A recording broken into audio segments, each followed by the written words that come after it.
Good morning. Good morning. Good morning. Good morning.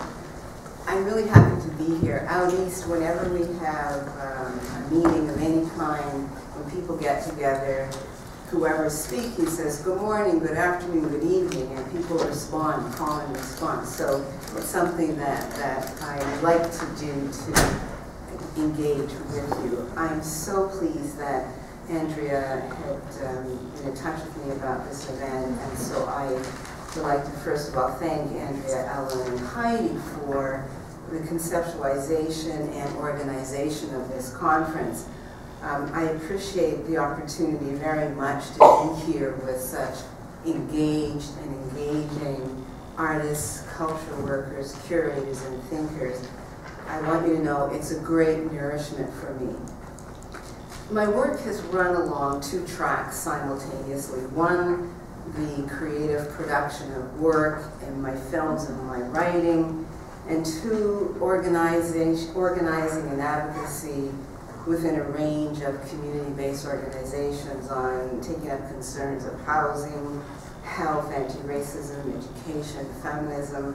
Pamela mentioned the Black Artists Network, which I was involved in helping to establish in Nova Scotia, the new initiatives in film program at the National Film Board, Studio D for women of color, women of First Nations, etc. The creative work is preoccupied with three primary interlocking themes. History, that's both oral and written. Memory, and I call it location / space / place. And when I pause to think about my work, I notice that these recurring themes are embedded in my work. And I go back to a quote from James Baldwin about history when he said, and I quote, "If history were past, history wouldn't matter. History is present. You and I are history. We carry our history." And that came from a talk, something called, a book called Rap on Race that James Baldwin did with Margaret Mead. They had this conversation.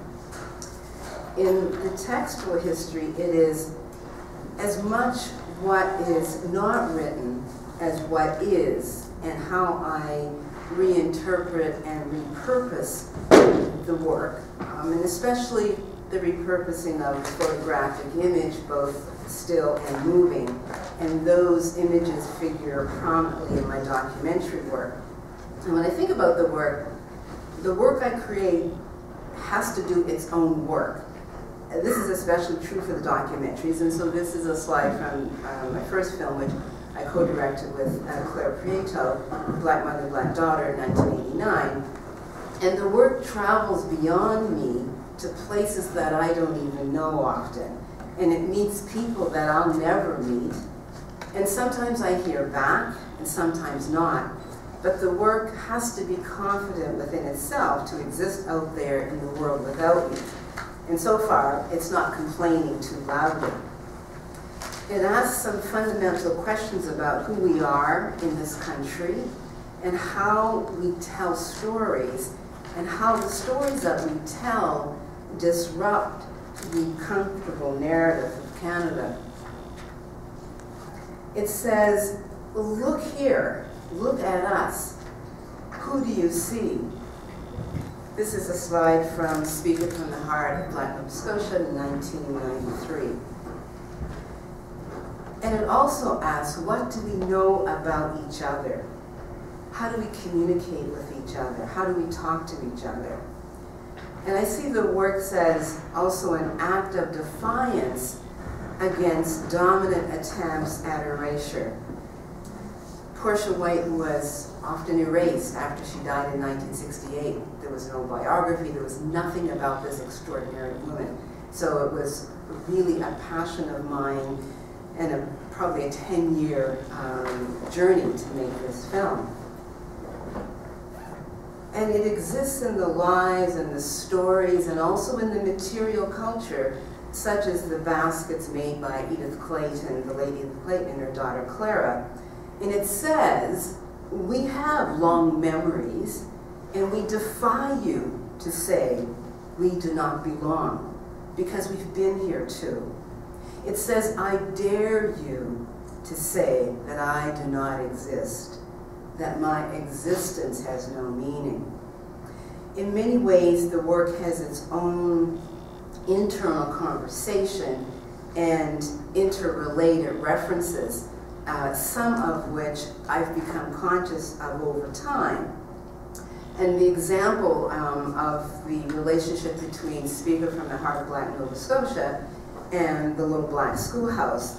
And in both films, there's an underlying question about the nature and the notion of democracy and its benefits, one of which is supposed to be an equitable and just education.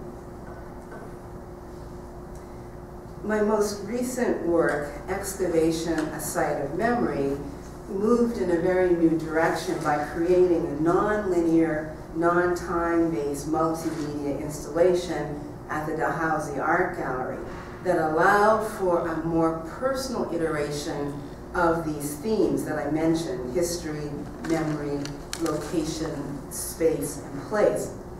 It drew on my documentary practice and also on my writing to imaginatively concretize these themes in a temporal gallery space.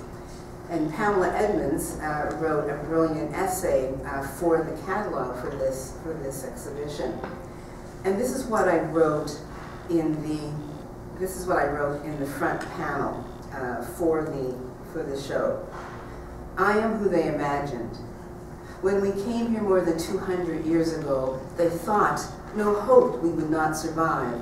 We'd be a burden on the scarce resources of the new society, but survive we did. We made a way out of no way. We had to, for them, our kin who died in the Middle Passage. We survived for them and for the children they would never know, for the children like me from the generations in the future.